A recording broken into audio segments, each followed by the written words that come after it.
Jason Kelce was out of practice today. Oh, yeah. Is he coming out of retirement? I don't think so. I think he did a wise thing. He came out on the hottest day. They're in pads. That's a good day to be a retired player and get a nice reminder of why you retired. Yeah, a lot of guys that retire, you think maybe someday. With him, there's no way he'll ever play again. I think he's the kind of guy that, once he makes up his mind, there's no way he's ever going to. I can't imagine he'd ever play again. No, I don't think so. He was out there. That was good to see him. And I was surprised he was taking second team left guard reps, though. He was out there in a bucket hat. Had to be a nice fun day for him to watch practice. It was a long one. It was hot. It was one of those days where you walked out to the field and you could just feel it from the second you got out there that, all right, yesterday wasn't going to last forever. It was nice and cool. Today was hot. It was muggy and they were in full pads. I thought we were going to see a fight just based on all that, but it ended up not being a super chippy practice. You see the video from the Giants-Lions joint practice today?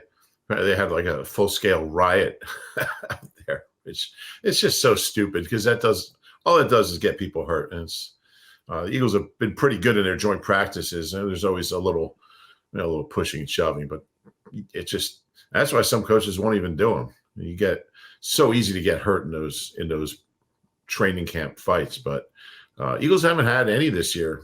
I think the closest we had was who was it? It was Zach Bond. Zach Bond, and Becton. That never materialized. But Fred Johnson. Oh, it was Fred Johnson. You're right. It was Fred Johnson. But coaches want guys to go right up to the edge and then not do the dumb stuff. Yeah, and training camp practices, like those joint practices, can be dangerous. We saw last year Jason Kelce had his moment, which he regretted immediately, I think. But. Yeah. Well, I think I wrote a story about the Eagles-Lions practices out in Michigan, Rochester, Michigan. I don't even know what college they were at. I wasn't there. I wasn't on the beat yet, but it was mid-'80s, and it got so bad they actually had to cancel. There was a riot, and they had to cancel the practices. And, so they can get pretty bad. Yeah, you don't want to see that. None of that today. It was a good day of practice. We'll go through some notes here. Before practice, the Eagles made a roster move. They signed linebacker Shaquille Quarterman, and they released Jason Poe. I think this is just a numbers thing. They have a few linebackers kind of banged up right now, and they're already a little light at linebacker to begin with, so they need bodies. Yeah, they do. It's one position where I think you're going to continue to see them roll guys in and out and try to get some healthy bodies in there. But, another guy named Shaq. He's already got strike one against him. Yeah, and Quarterman's been in the league for 4 years. He played out his rookie contract. He's never made a start. He hasn't played much on defense. He's mostly been a special teamer, so he'll come in, have a chance to try to make the roster. It seems unlikely, but you never know. No, stranger things have happened. You never know. You make some plays in the preseason, get on the practice squad, and you get elevated, and who knows? But certainly, a long shot. Yeah, the guys who didn't practice today: Oren Burks, Paris Campbell, Mekhi Gardner, and Brandon Smith.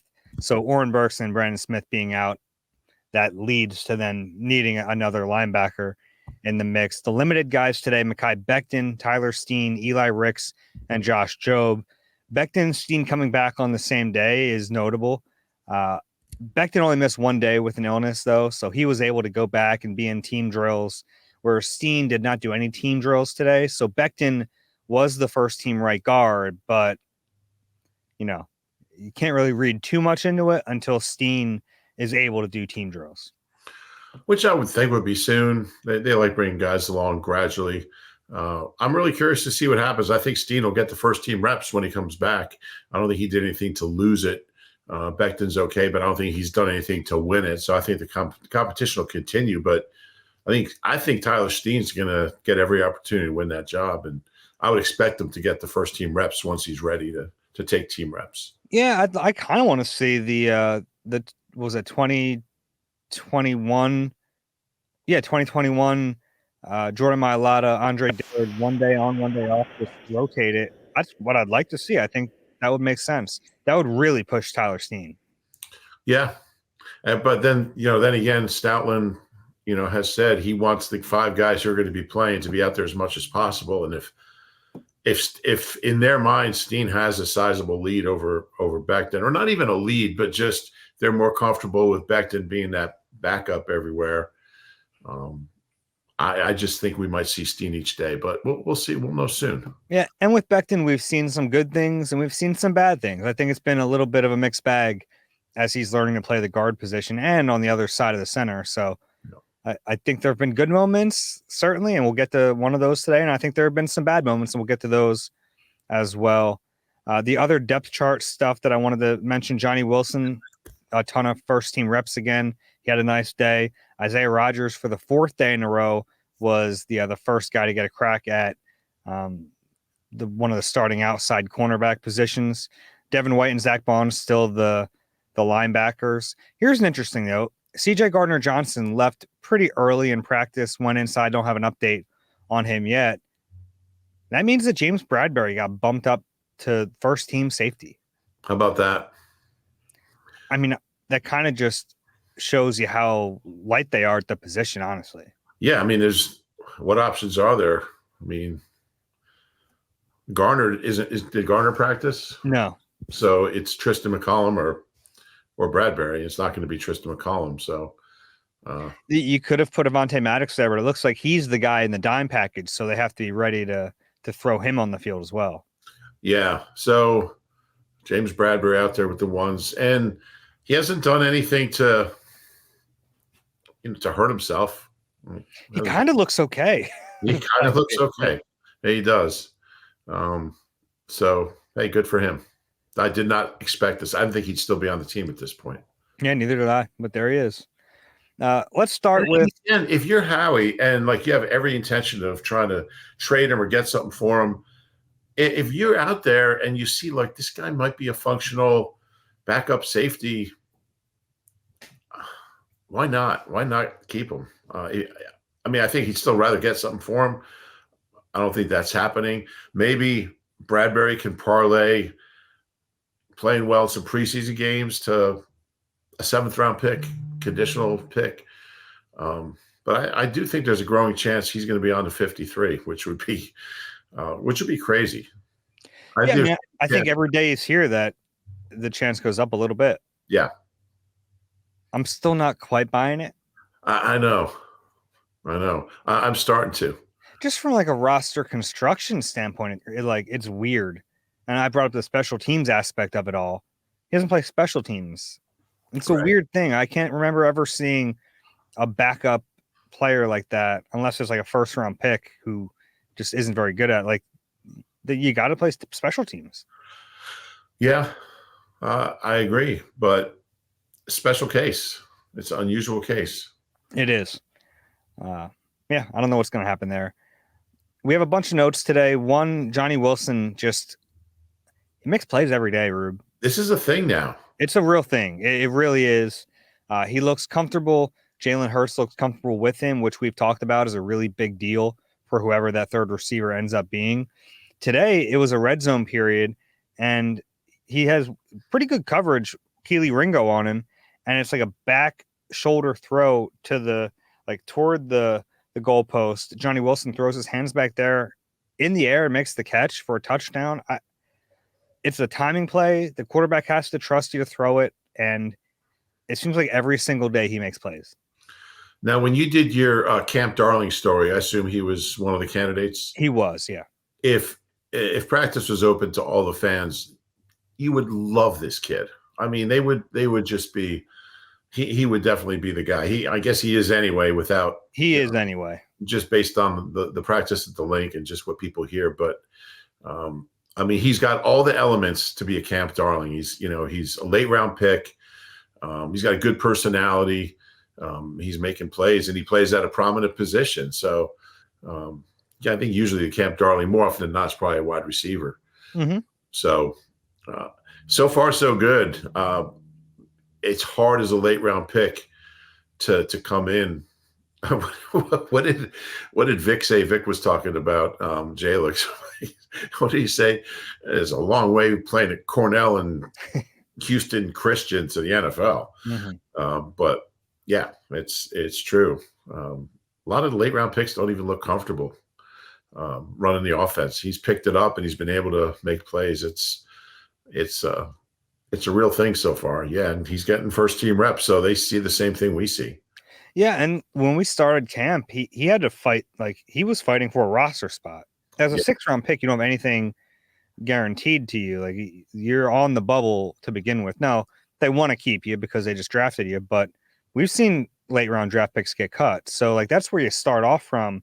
I mean, he's got the team made. Now it's like, is he going to play? Yeah. And if they don't add anyone else, I think he's going to play. Yeah, I do too. And I mean, it's Paris Campbell's injury, unfortunate for Paris Campbell, but it's given him these opportunities and he's making the most of it. And even when Paris Campbell was healthy, like he looked okay, but it wasn't like he was just taking ownership of that spot. No. And I think it's fair to say that this kid is starting to do that. Yeah, I agree. Just been very impressed with him. And it was funny. So they were working on they did some more situational work today. They started off with backed up drills, and then later on they were in the red zone. And the Johnny Wilson touchdown was the meat in a Devontae touchdown sandwich, because he kind of like, we do this every day. Devontae's he looks incredible. One was a slant, got in front of Reed Blankenship, who just had no chance. It was too quick. And then the next one was a motion. He motioned into the formation, and then it was like a sprint out. And I mean, again, no one had a chance at him. Reed Blankenship on Devontae is not a fair fight for Reed. Yeah, not enough ground, like in terms of just grass in front of you to make up that speed difference. Yeah. Devontae had a big game or a big day at practice. Jordan Davis had a nice rep, got into the backfield. I think he beat Mekhi Becton on this rep, got into the backfield, got a safety. It was a backed up period. So Becton got a false start that moved them from like the 2 to the 1. And then Jordan Davis got through the line for a safety. Both the first team offense and the second team offense did not get a first down in the backed up situation. Jordan Davis, 2 weeks in, so far so good with him, I would say. Arrow's pointing the right way. I think it's like cautious optimism whenever we talk about Jordan Davis, but he hasn't done anything to make me think that he won't be better this year. Yeah, and I think he and Nolan are kind of in the same, ironically, 2 first-round picks from Georgia, but they're in the same kind of situation where they're basically doing what they did last year. So you don't want to get too carried away. Jordan Davis had a good camp last year, but obviously with both of them, things went south fairly quickly once the regular season started. I guess for Nolan, they never even went north, so they couldn't go south. But they're doing the same things they did last year, so you're a little skeptical, but they've just got to maintain it. But they're doing what you want to see. Mm-hmm. Yeah, and that's all you can ask for right now. I mean, I think everything we say about Jordan Davis comes with that caveat. Yeah, but we know it. But today was a good day for him. Your guy, Sean Stevens, made a play. Yeah, I'm a big fan of Sean Stevens. Anybody who can get 16 interceptions in 2 years in 22 games. I mean, 16 interceptions in 22 games. I love his journey. I love his story. I can't even tell you where he played. Ferris State and do you know the other one? Ferris State, and was it in California? I don't know where in California. What's the first letter? W. I don't remember. West Liberty. Yeah. So both Division II schools, I believe, both Division II. Yeah. Nice to see him show up a little bit. He's not going to make the team. They're so deep at that position, but I could see him being a practice squad guy. Yeah, I didn't even mention what the play was. It was a backed up period with the threes. Tanner McKee throws the ball to Will Shipley. Shipley probably should have caught it. He's having a little bit of rookie moments here and there. Ball bounces off of him right into the hands of Sean Stevens, who, to his credit, was ready to run the other way and got a pick six. And then a little later, he had a nice tackle in a live period. He tripped up one of the running backs. I think it was Tyrion Davis-Price. Yeah, good for him. He's not going to get first team reps, but he's an interesting guy. He went to whose pro day did he go to? I don't remember. He went to, Ferris State doesn't have a pro day, but he got it to somebody's pro day. Mm-hmm. And was it Michigan State? Michigan State. And he ran fast, and he did really well and kind of got noticed a little bit. So another Howie Roseman, nothing to lose type pickup. But you look at that production, and they certainly noticed 16 interceptions in 22 games. Yeah, and he was a rookie camp tryout guy, earned a spot, and now here he is. Maybe he can make the practice squad. Maybe he'll shine a little bit in the preseason, and another team will pick him up. I like these stories. The Eagles had a guy a few years ago. Remember Jane Harris? Sure. Sure, yeah, of course. But they brought him in late to camp, and he bounced around to a few teams, practice squad for a while. Well, the great thing about Sean Stevens' story, he went to 3 colleges, a JUCO and the 2 that you mentioned, but he was committed to 2 others. He actually was about to go to Penn State, and then I think he was ruled ineligible for some reason. And that's when he ended up back at another Division II school. But he led Division II in interceptions 2 years in a row for different schools, which is pretty funny. But it's a good name, somebody to keep an eye on. Mm-hmm. I opted to watch offensive line, defensive line 1-on-1s today instead of 7-on-7. So I don't have anything from the 7-on-7 period. But O-line, D-line, Lane Johnson didn't participate in this. He was kind of like a limited participant in general today. I think probably just a vet day. So Josh Sweat was happy to not see him. He sees him every day, and it's like, Lane just shuts him down every single day. That's what Lane does. So I think Josh was happy to see a different Johnson. He had Fred Johnson on him today, had a decent rep. Mekhi Becton, this was the good. Good Mekhi. Good Mekhi Becton. He had Jalen Carter. Carter might have slipped a little bit, but he threw him. It was like he got his hands on Jalen Carter, and the rep was done. Like, that's the good Mekhi Becton. The bad Mekhi Becton came earlier in the day in that backed up period where he had the false start and then gets beat into the backfield. But you can see the power. It's there. When he gets his hands on somebody, he's pretty forceful. Yeah. That was I got to go back and just what you said about Lane. I think in your obs you said it's like going up against a wall, and to see Lane in 1-on-1s, it's almost not fair. He goes up against really good pass rushers, and you can't move him. And you see why he's such a special player. But Lane Johnson in 1-on-1s, and he didn't do them today, but it's always a treat just because he just can't move him. You can't get anything going against him. But yeah, I'm a little surprised. Go ahead. I was just saying his feet are so quick that he has all the power, but it feels like he's just everywhere you're trying to be. Yeah, without moving. Mm-hmm. But yeah, he's something. So anyway, yeah. What else were you gonna say? I don't remember. Okay. Bryce Huff had a nice move inside to kind of cross face on Jordan Mailata. So obviously Bryce Huff, we kind of think of him like speedy, undersized guy around the edge, but he has a little bit of savvy to him as a pass rusher, and that was good to see. It's funny. I wrote this in the obs, but man, every time I start to say Brett Toth, like, what are they doing with this Brett Toth guy? He ends up like looking really good. He had a great rep today against Marlon Tuipulotu, who's a lot bigger than him. Yeah, and it goes back to what we were saying the other day. You defer to Stout. He knows what he's doing. He's had more Pro Bowl offensive linemen than you and I together combined. So he sees something in Brett Toth, and who knows? I think the longer you're around Jeff Stoutland, eventually he's going to make you a player. So maybe that's happening. I don't know where Brett Toth possibly fits in on this O-line, but Stout likes him. I like him. Yeah, they've been playing him inside. He has a history at tackle. He's snapping the football better this year when he gets those opportunities at center. So, yeah, I don't know. I don't think they're going to give up on him anytime soon. He could be one of those practice squad lifers. He could be. He already is, kind of. We're like year 5 or 6 into this. It is. I thought Cam Jurgens had a better rep against Jordan Davis. Jordan Davis is kind of a handful for Cam in these one-on-ones. It's just, normally you double team a guy like Jordan Davis. So to see him one-on-one, it's always tough. But I thought Cam held up a little better today. Was Kelsey watching? Kelsey was watching, and Dylan McMahon had a nice rep against PJ Mustafer with Kelsey watching. I'm sure that made him feel good. Yeah, it's like dad showed up to your Little League game. You want to get a hit. That's right.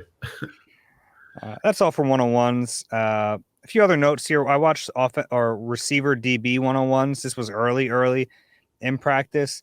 Before CJ Gardner went in, he had a great rep against Dallas Goedert. Goedert got a step on him, but CJ had pretty good recovery speed, got back, broke up the pass, did a little dance. It was a good play from him. He does a little dance after everything. Those two have had some really good work together this summer. Devontae Smith against Quinyon Mitchell. This is a new thing. Yeah. So for a long time, it was Quinyon Mitchell against A.J. Brown in these one-on-ones.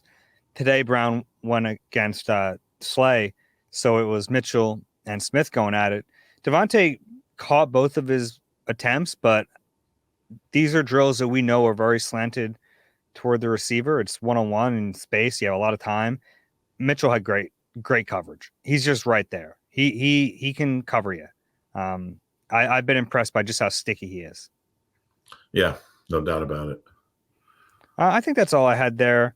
A few other plays I wanted to highlight.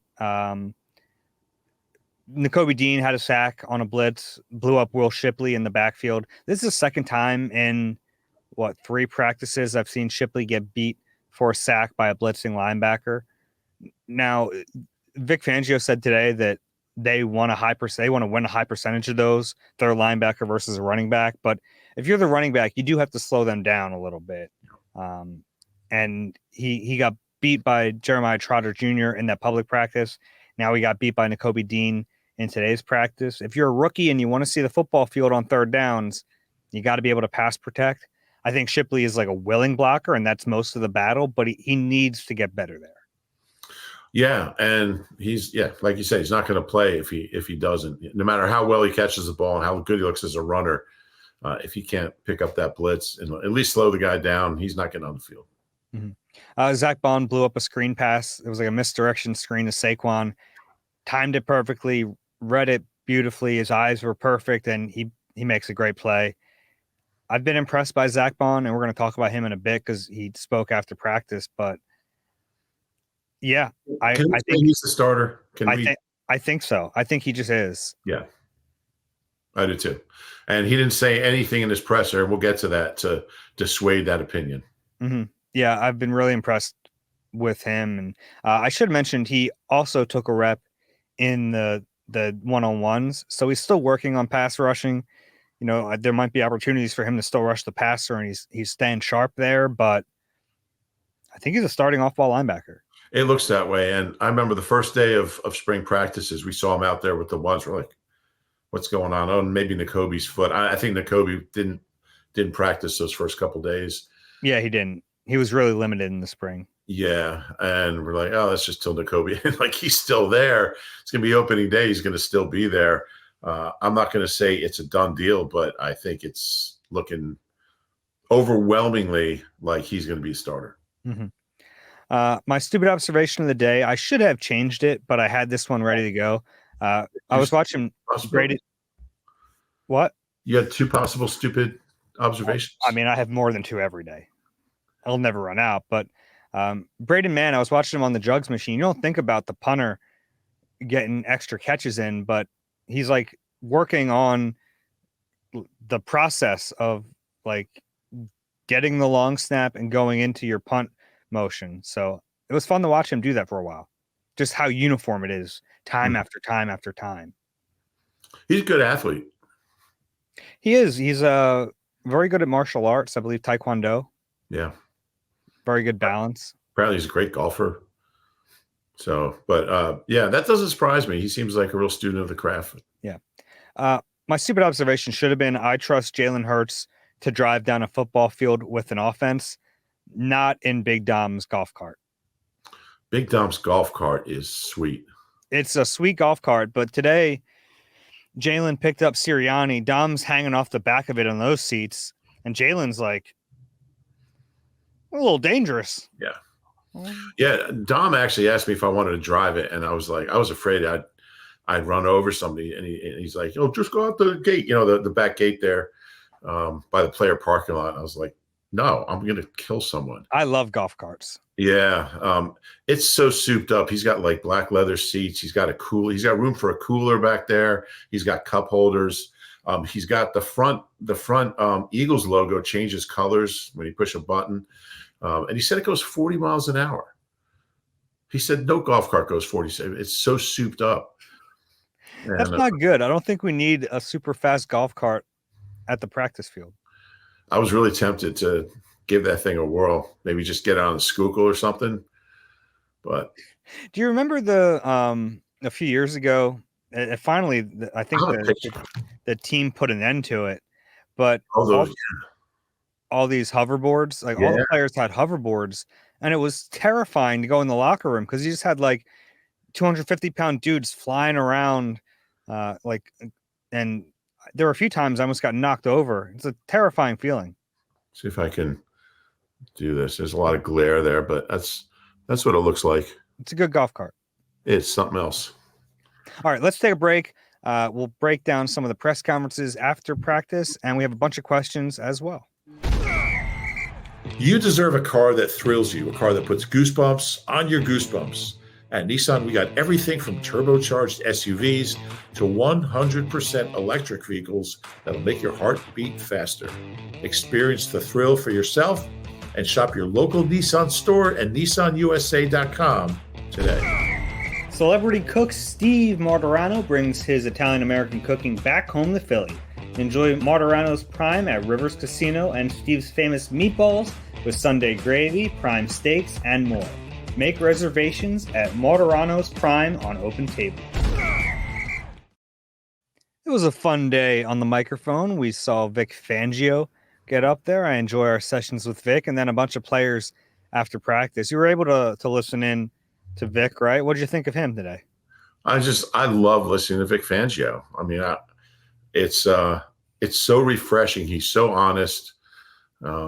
He's so forthcoming. And I mean, a lot of people in the world are, but football coaches generally aren't. And if you listen to them, you just never get real information from him. But he always is going to answer. Now, if he doesn't want to answer, he'll just say, I'm not going to tell you. but most of the time, he'll tell you, and he won't just give you lip service. So he looks great. He's doing great. He's like, well, a couple of guys. He's like, well, he started out camp really well, but he's had a rough few days. He's not ripping anybody. He's just kind of being honest, and it's nice to hear. Yeah, he was very honest about Nakobe Dean. Said he kind of had a bad day at the public practice, which was true. We all saw it. He got Kenny Gainwell beat him on a wheel route. Kenny Gainwell beat him with a juke move. But he said other than that, like Nakobe's looked pretty good. He talked about the two big competitions, cornerback and linebacker. Basically said we got a long way to go here with those two spots. Nothing's been decided yet, which I think is evident by the way they're rotating, but good to hear that from him. He said he calls the games from the box. And he said, first off, it's just like he likes that view better. He's like, there's a reason they tape the games from up high. There's a reason the owners can sit wherever they want and they're up high. He said, you own the team. You can sit anywhere in the stadium you like. Where do they sit? They sit up high because that's the best view. I never really thought about it that way, but it is the best view. I love a high angle, and Vic can see the whole defense, which that's really the reason he does it. Yeah. But there have been times I remember I went back and did some research in Denver. There was a while where he actually started going down on the field to call the games. So that's a little different. He was head coach. Yeah. Yeah. And there's pluses either way. I mean, all your communication with the assistants, and he said all the position coaches are on the field, and he said he's communicating with them and they communicate with the players. If you're on the field, obviously you have direct contact with a player if you need it, but it sounds like his thinking is just streamlined, me to the assistants to the players. Mm-hmm. And he said it works. We'll keep doing it. Yeah. And in terms of communication with the green dot they really got to practice a lot of that on Thursday at the public practice. And obviously in the season, you can only have one guy who has the communication, but in this public practice, they had both Devin White and Zach Bond had had Vic in their ear. So getting ready for both of those guys. I think ultimately it'll be Devin White with the communication duties, but good for Zach Bond to get a little bit of taste of that too. Because if there's ever an injury, he's probably going to have it. Right. And he's a smart guy. So yeah, he can handle that, but and he's got a good voice, which is, we learned, is a kind of a necessity for that. You got to be able to, in a loud stadium, communicate with the guys behind you. So yeah, he can do that. And no accent. I remember talking to a few guys last year about Nakobe. They're like, it took a little bit to get used to it. Fletcher Cox was like, I'm used to it. I'm from Mississippi, but some of the other guys were struggling with it a little bit. Yeah. And Devin White's he's got a strong voice as well. Strong voice. And I think that's the key. Like, he's strong, he's forceful. He's been doing this a long time. So that makes the most sense. I'm always fascinated by what players want, because some players want like a lot of extra information in their ear. Some just give me the play call. He said he likes the play call twice. He wants to hear the play call twice. He's like, I'll take any other information. I don't really need it. I can figure that out on my own. I want the play call twice. He is such an interesting guy to talk to. And I love listening to Devin White talk football. And yeah, he talked for a little bit today. And yeah, I thought that stuff was really interesting. Man, if he can play, he's going to be a fun guy to have around. Yeah, he certainly speaks like a guy who's been a high-level player for a long time. Yeah. And I think somebody asked him, it might have been Zach Berman asked him about, it was a good question about guys like him and John Ross and Becton, guys who've been high first-round picks, and how that kind of,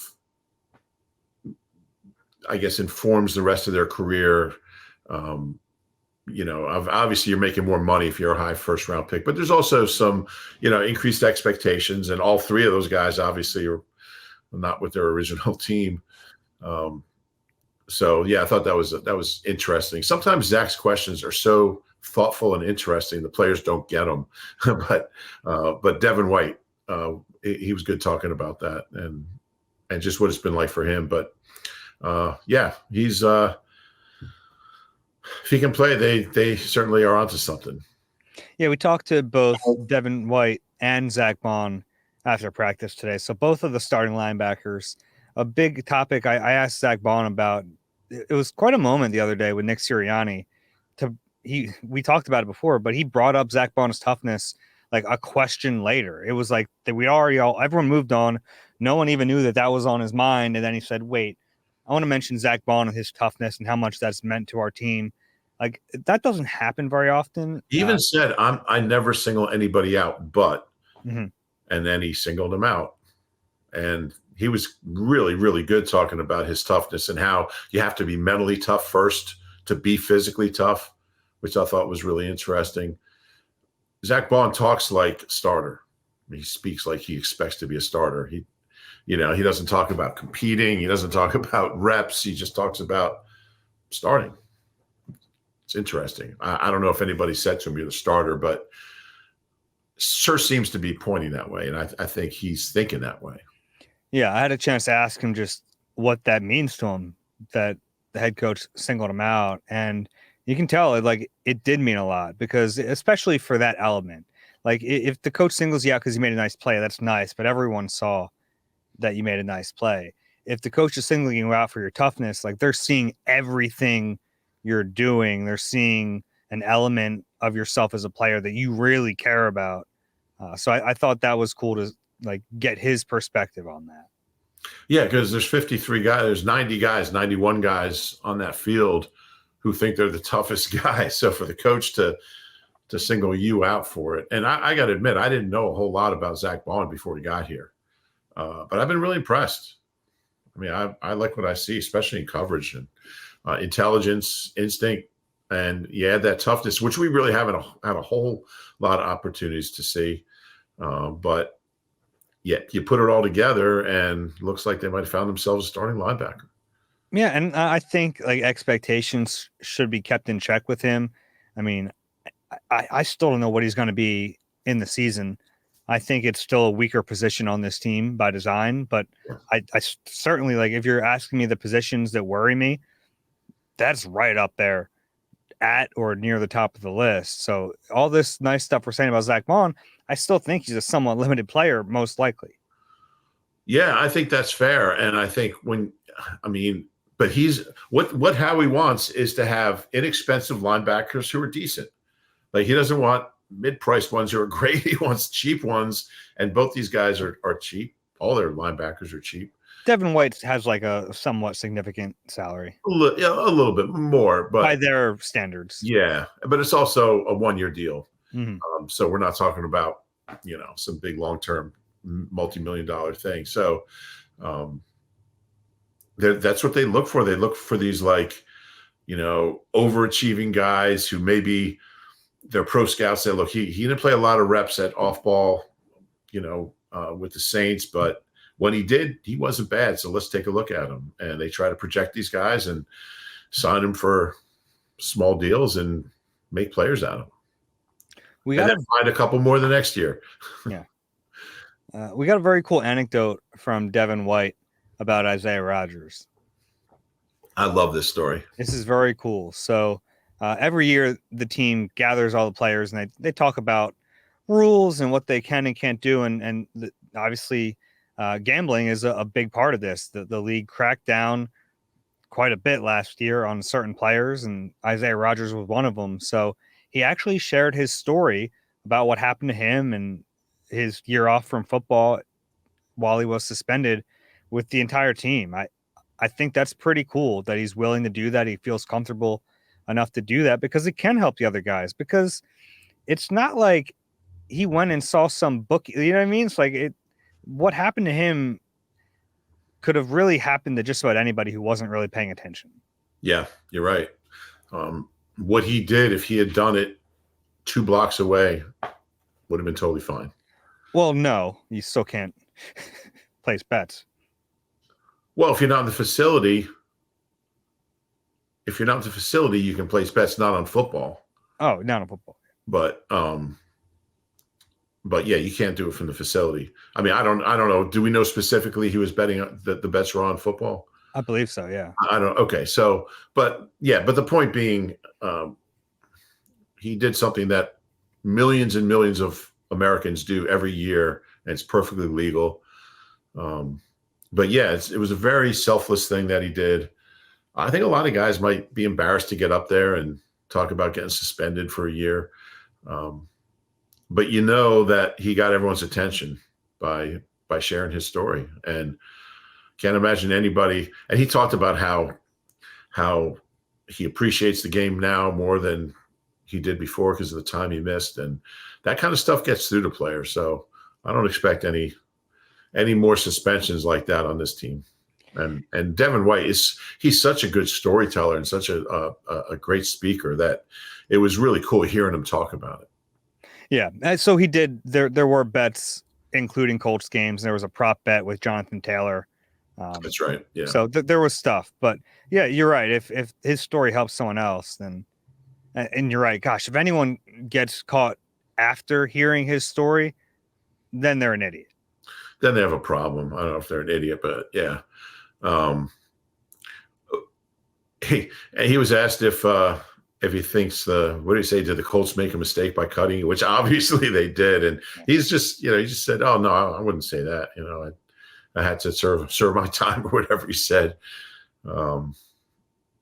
He's so accountable, and it would be so easy to blame the system or blame the Colts, blame somebody else, and he's never done that, which is really cool. It makes you really admire him even more.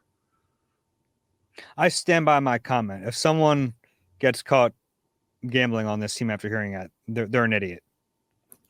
Okay. You have a problem, you can still figure out a way around it. Don't get caught.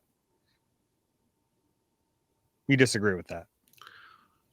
I mean, without knowing the specifics of a case that doesn't exist, it's hard to comment. But I do think, gambling can be an addiction. I mean, we know that. That's why you read the number at the end of Don't get caught. Okay. Anyway, moving on. I like that you get to tell us when we move on now.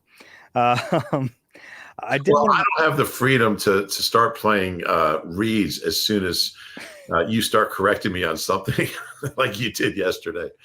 I don't know what you're talking about. No, you don't. We talked to Saquon. He's great. Sometimes like a lot of times we're just asking questions on stuff.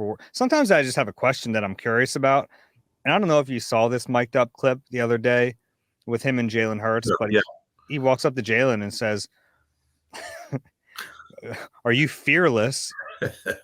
And Jalen like seemed ready for it somehow and like gave him an in-depth answer.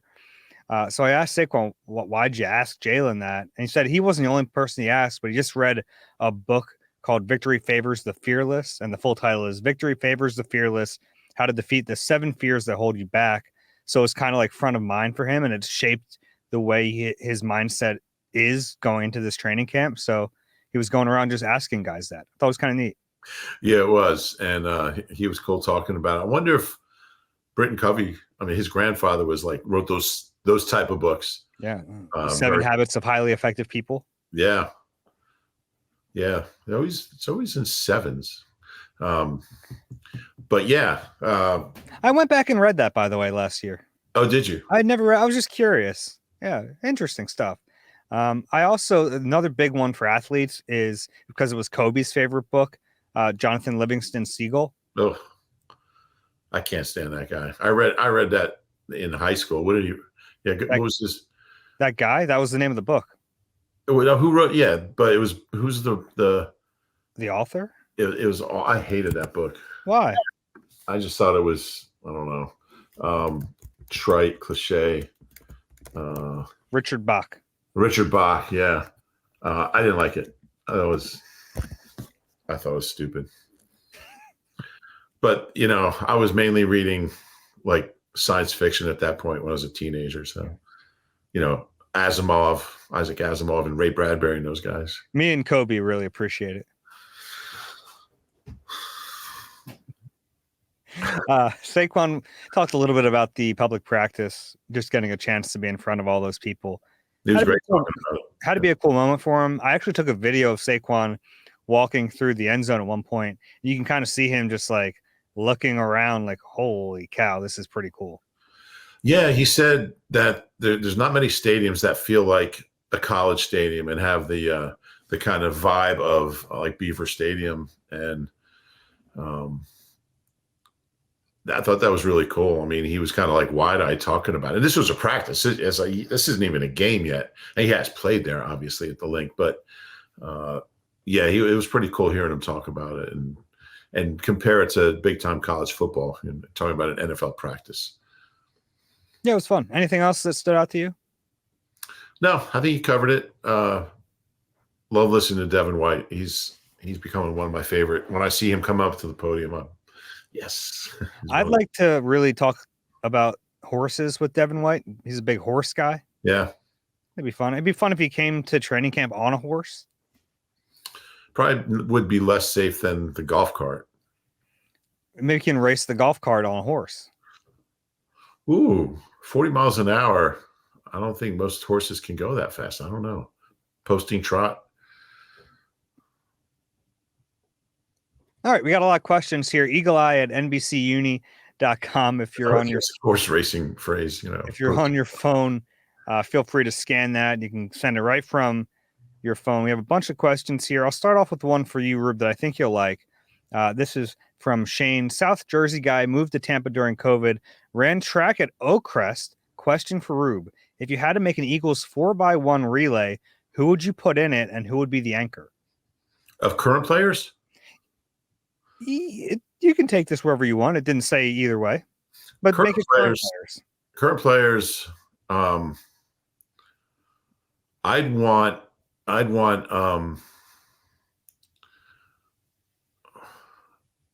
Isaiah Rodgers leading off. Okay. Then I'd go to Keely Ringo. Okay. I'd have John Ross anchoring. My other leg, Paris Campbell's hurt, so he can't be on there.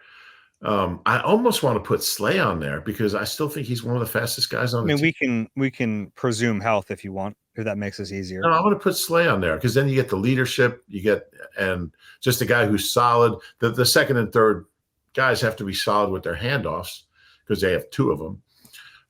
So I'll go Rogers to Ringo to Slay to Ross. Okay. So in the 4x1, some guys have the curve, right, and some have the straightaway. So, well, yeah, the second and fourth guys are running straight. Yeah. So that's Keeley with this. That's why Keeley's second. Yeah.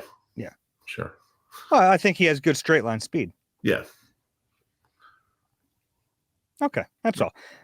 Next one from Ben, big fan of the podcast, lifelong Eagles fan, born and bred, and now following the team obsessively from Switzerland. Wow. My question: there are a number of players in the Eagles training camp, such as Devin White, John Ross, Mekhi Becton, with a somewhat similar profile. High draft pick, disappointing career, now getting another shot to show whether they can live up to their potential. Is this a coincidence?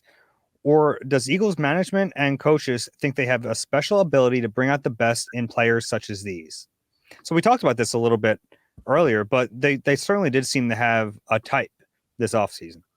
Yeah, and I wrote a story about it. And like you put Kenny Pickett in that group. He's not starting, but he was a first round pick just a couple years ago.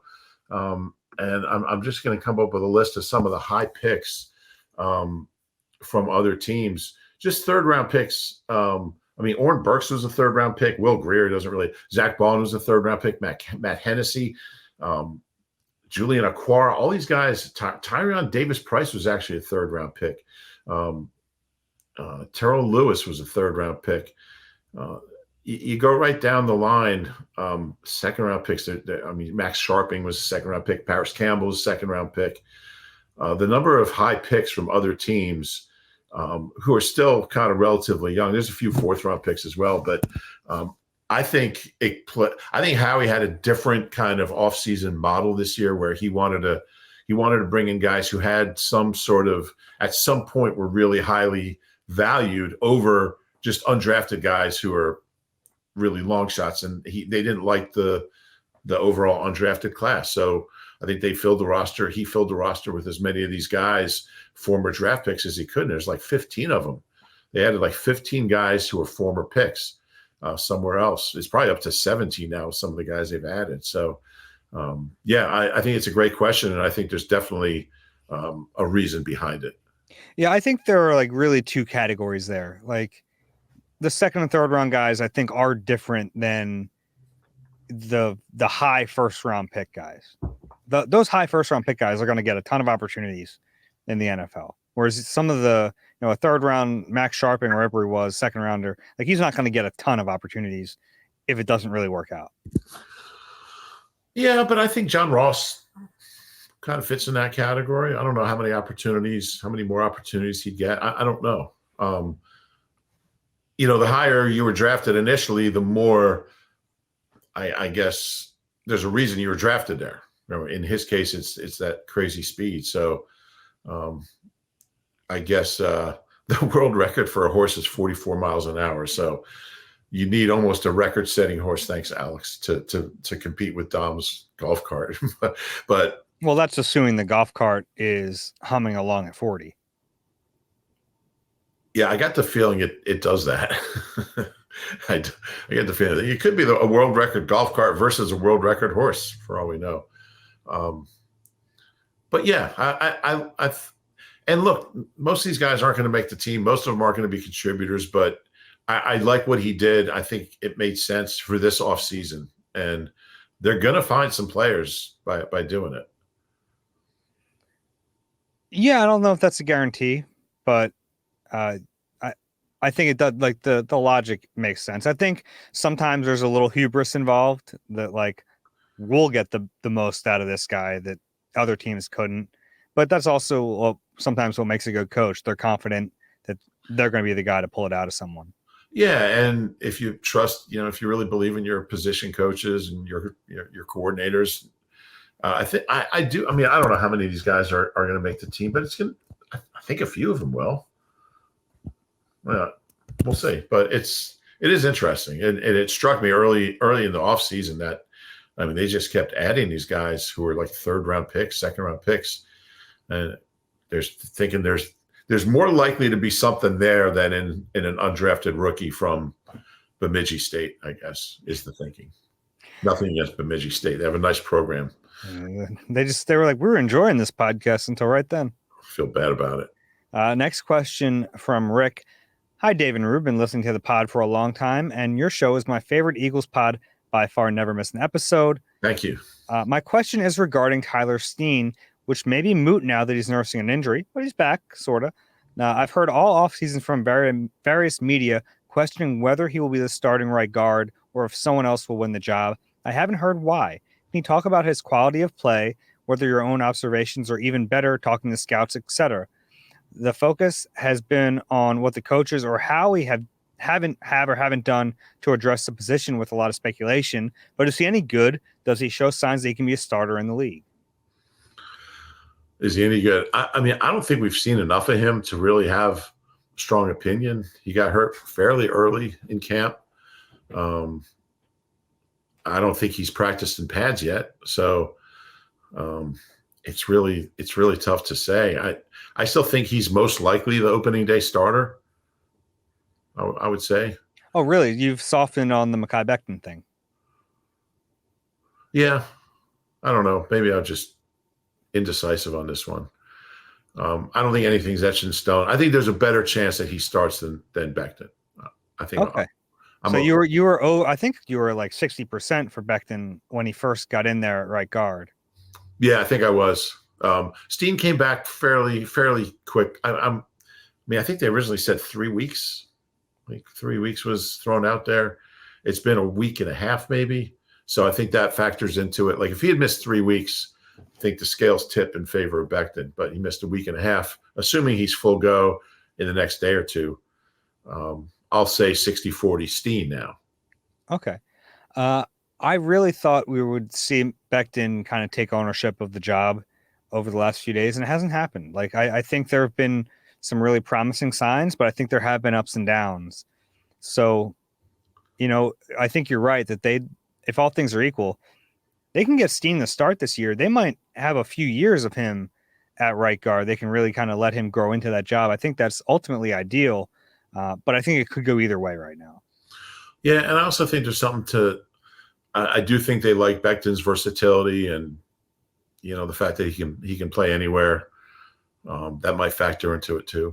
But. And, to answer the actual question about Steen, he has characteristics that they really like. I mean, Jeff Stoutland, who we'll defer to a lot, has said publicly he has traits that remind him of Brandon Brooks, which is kind of his prototypical right guard. That's what he wants from the position.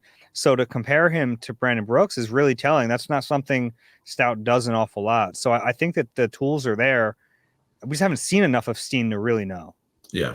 He was a left tackle at Alabama, so he looked more comfortable at tackle as a rookie, and then he gets in one game as a starter. It didn't go particularly well. They had a veteran on the team in Suapeta, who, by the way, tore his ACL down there in Tampa. Oh, no. Yeah, I feel awful for him. Oh, that's a shame. Yeah, they felt comfortable with Sue, and they kept running them out there, which I think told you that Steen wasn't ready last year. If new they position, were close. New league.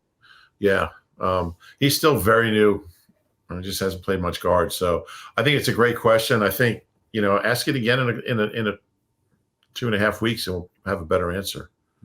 Next question from Charlie. Hey, Dave and Rube, huge fan of your pod all the way from Sydney, Australia. Wow. You guys do a great job of maintaining banter and chemistry while nailing the content we all tune in to hear. Question on Jalen. Where do you have him pegged in the QB rankings going into 2024? After 22, everyone had him borderline top 5. Then after 23, a lot of people have bumped him right back down to the 12 to 15 range. He's had a big range of output over 3 years. So where do you think is a fair place to rank him, taking all of this into account? Well, I think we did this a while ago. I have him. What do I have him? 3, 4, 5, 6, 7. I have him 10th. Mahomes, Lamar, Burrow, Josh Allen, Purdy, Prescott, Jordan Love, Matt Stafford, C.J. Stroud, and then Hurts. You had Purdy above him. I'm sorry? You had Purdy above him? Yes.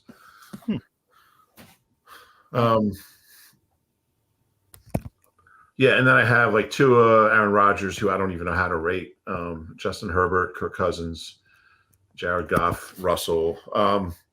I think right now he's top 10. I think in the lower part of the top 10. I would not be at all surprised if at the end of the regular season we answer this again and he's in the top 5.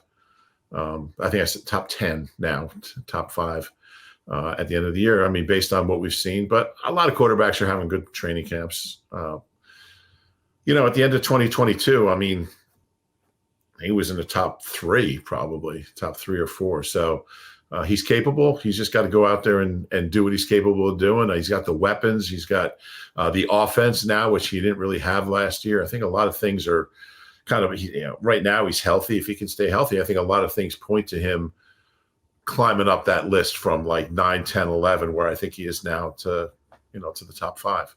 Yeah, I kind of agree with you. I think bottom half of the top 10, probably the highest you could have is like 8-ish. I figure like the guys you can't move are Mahomes, Lamar, Burrow, Allen, Herbert. I have him ahead of Herbert. Oh, really? Yeah. I mean, I'm looking at Jordan Love. The last second half of last year had 18 touchdowns and 1 interception. I got to have him ahead of Jay. He was one of the best quarterbacks in the league. Dak is always the one that's like, I just don't know what to do with him because Dak puts up these incredible regular season numbers. But I mean, Jalen's won as many playoff games as Dak. I think Dak's won 2 playoff games, right? 2 and 3 in all those years. So that's always a tricky one. What do you do with him?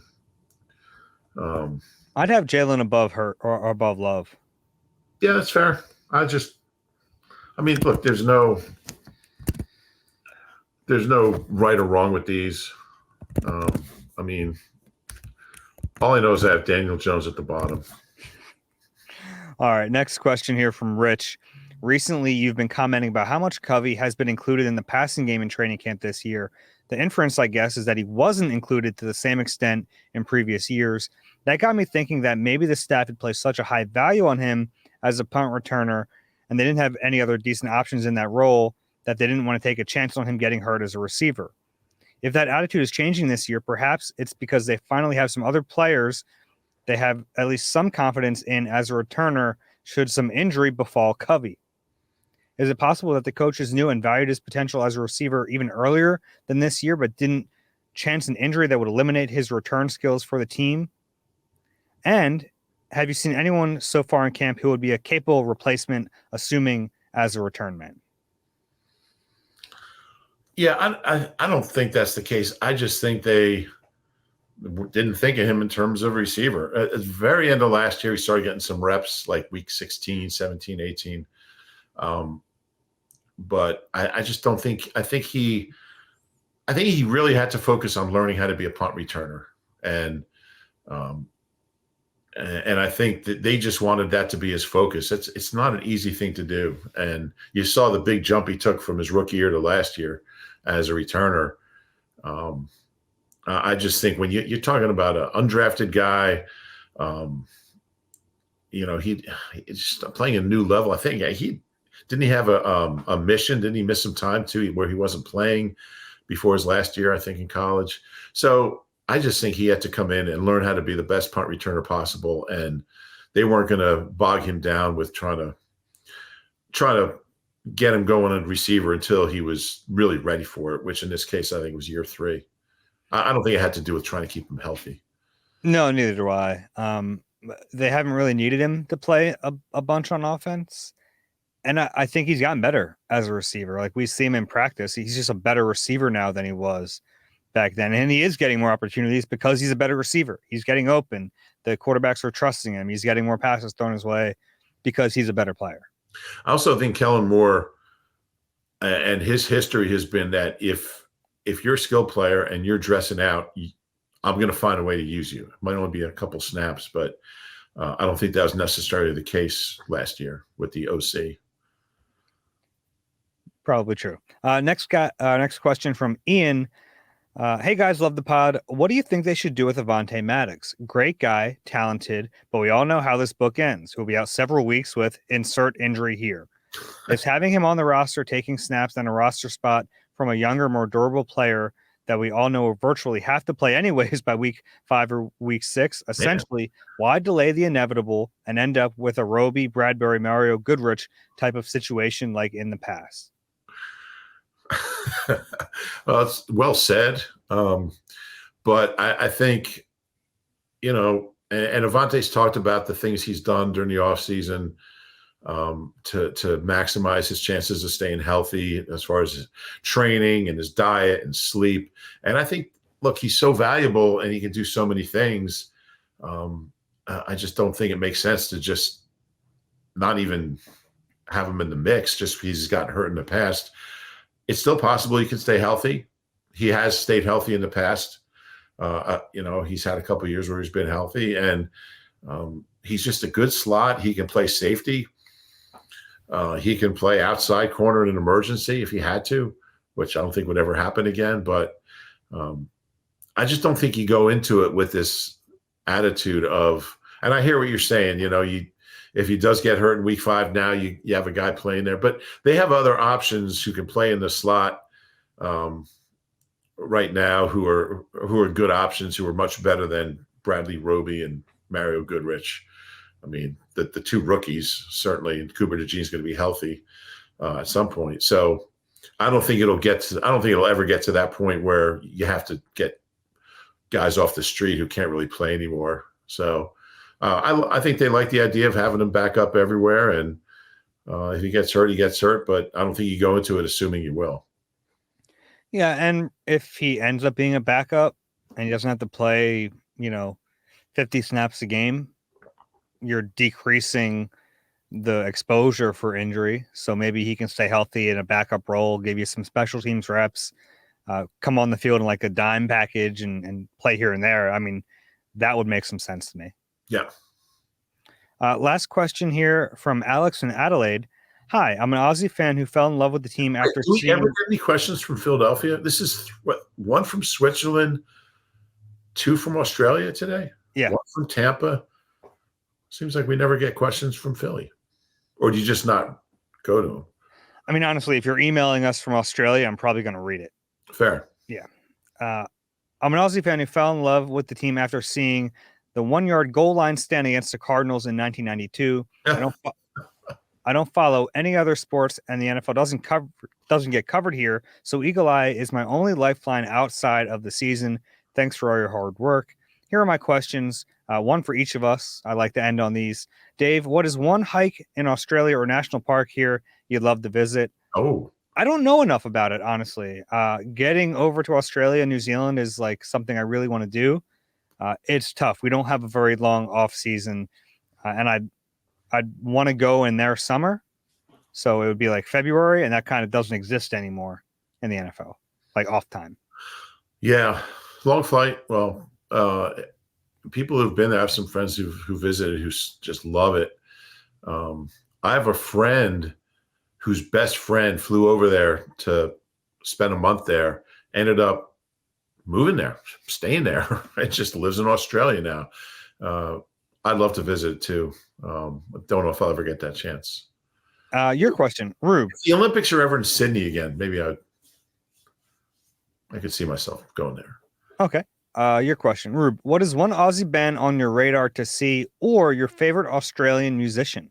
Do you have one? Oh man, great question. I mean, New Zealand has had so many great bands. Certainly Crowded House. I'd put probably Midnight Oil would be my favorite Australian band. Okay. Always loved Midnight Oil. Saw them at the Man, they were incredible with Hothouse Flowers and Ziggy Marley. Really? Yeah. I'm looking up. Rolling Stone has their list of the 50 greatest Australian artists of all time. I want to see who number 1 is on this. I got to scroll all the way down here. AC/DC. Okay. Number 2 is Sia. Number 3, Kylie Minogue. Number 4, NXS. Kylie Minogue's 3. And number 5 is Nick Cave and the Bad Seeds. I saw Nick Cave at the Man as well. He's incredible. There's a top 5. Give me the rest of the top 10. I thought we rushed to the top 50. I was like, I don't think we have the time for that. 6 is Midnight Oil. Midnight Oil 6. 7, Tame Impala.